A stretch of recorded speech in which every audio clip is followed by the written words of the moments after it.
আসসালামু আলাইকুম। আসছিলাম ভোলায় লালমোহন একটা মাদ্রাসা, সেখান থেকে মাদ্রাসার এক হুজুর বলল যে ভাই আমি একটা মসজিদে নামাজ পড়াই, যদি একটু যাইতেন। এই হচ্ছে তাদের মসজিদ, এই অবস্থা। আপনাদের মসজিদের ফ্যান মাত্র দুইটা না, তাও তো দুইটার অবস্থা ভাঙা, পাখা ভাঙা। এইখানে ওই যে একদম যে মেইন যে ইমাম সাহেব নামাজ পড়াবে, তার ওইখানে মাটি দিয়া মানে জায়নামাজের কোনো ব্যবস্থা নাই। আপনাদের এইখানে কোনো কার্পেট নাই না?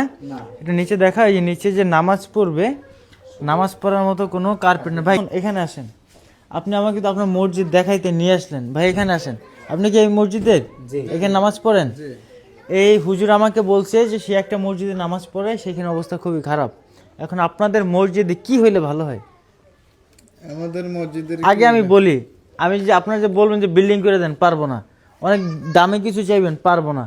সাধ্যের মধ্যে কি হইলে ভালো হয় ইনশাল্লাহ আমি করে দেওয়ার চেষ্টা করব, তাও কথা দেব না, চেষ্টা করব। এখন কোন জিনিসটা সব থেকে বেশি প্রয়োজন বলেন তো? সব থেকে বেশি প্রয়োজন হলো আমাদের মসজিদের ধরেন না, ইমামের বেতন চালাইতে পারতেছে না। বেতন চালাইতে পারতেছে এটা না। বাদ দেন। এটা ওইটা ধরেন বাদ। ওটা আপাতত আপনার কি লাগবে? মসজিদের জন্য কি লাগবে? যেমন আপনার এখানে নামাজ পড়ার জন্য কার্পেট। কার্পেট। আপনি বলেন কি লাগবে? নামাজ পড়ার জন্য কার্পেট লাগবে। কার্পেট লাগবে। ধরুন আমাদের ফ্যান লাগবে, গরমের সিজন সামনে। ফ্যান দুইটা চলে না এরকম, এটা নষ্ট হয়ে হ্যাঁ, যায়। ফ্যান তো এটা তো এখন এই অবস্থা খারাপ। এই ফ্যানের বাদ বাদ দুইটাই বাদ। এই আচ্ছা ধরেন এখানে একটা দুইটা তিনটা ছয়টা ছয়টা ফ্যান। ফ্যান আবার ধরেন আপনার আমার নাম কার্পেট না, কার্পেট একটা দুইটা তিন লাইন কার্পেট তিন লাইন হলে হয়ে যায়। কার্পেট। এটা কতটুকু হবে? 20 ফিট। 20 ফিট।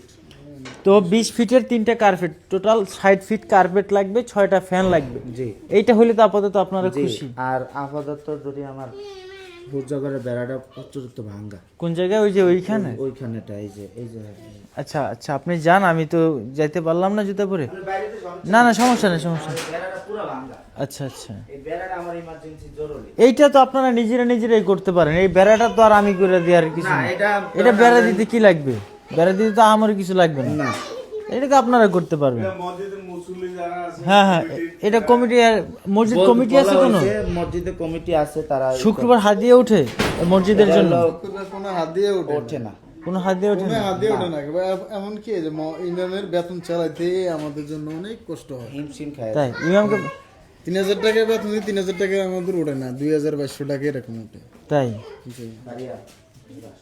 কি বলবো, মানে এটা একটা মসজিদ, আল্লাহর ঘর মসজিদ। এখানে সবার মনের যত খায় সব এখানে এসে আল্লাহর কাছে চায় যে আল্লাহ আমাদের এইটা দিও, কিন্তু যে নামাজ পড়ায় হুজুর, তার বেতনটাই উঠে না। আপনারা দোয়া করবেন যেন এই মসজিদ আল্লাহ আরো বরকত দেয়, যেন অ্যাটলিস্ট হুজুরের বেতন উঠে, যা প্রয়োজনীয় জিনিসপত্র তারা করতে পারে। আর আমি কথা দিলাম না, আপনারা যারা ভিডিওটা দেখবেন, আপনাদের এই জায়গাটার নাম কি? লালমোহন। হরিগঞ্জ পোলের। আচ্ছা, আমি এই ভিডিওতে একটা কথা বলি। আমি সর্বতা 1 নং ওয়ার্ড, চরবুথা 1 নং ওয়ার্ড না, আমি সরাসরি টাকা কাউকে দেই না, না, ঠিক আছে?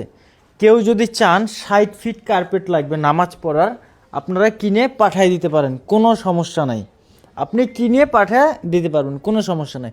6টা ফ্যান লাগবে, সেটাও আপনি কিনে কুরিয়ারে পাঠিয়ে দিতে পারবেন, তাতেও কোনো সমস্যা নাই।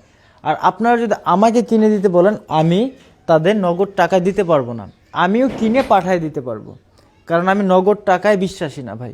আপনার কি জিনিস দরকার, আমি কিনা দেবো, নগদ টাকা আমি দিতে পারবো না। তাতে আপনার ভালো লাগুক খারাপ লাগুক, ঠিক আছে না ভাই? কারণ আপনার যেটা দরকার সেটা আমি দিলেই তো হইলো। টাকা দিলাম, আপনি কিনবেন নাকি গ্যারান্টি কি? আমি চোখে দেখবো, আপনি বলবেন যে কিনছি, আমিও জানেন কিনছি, তাতেও আমি সন্তুষ্ট না। আমি সন্তুষ্ট, আমি ওই জিনিসটা নিজের হাতে আপনার পৌঁছে দেবো, ঠিক আছে? সো যারা ভিডিওটা দেখবেন তাদের 60 ফিটের মতো নামাজ পড়ার কার্পেট লাগবে, 6টা ফ্যান লাগবে। যদি সম্ভব হয় আপনারা দিতে পারেন। ধন্যবাদ সবাইকে, আসসালামু আলাইকুম।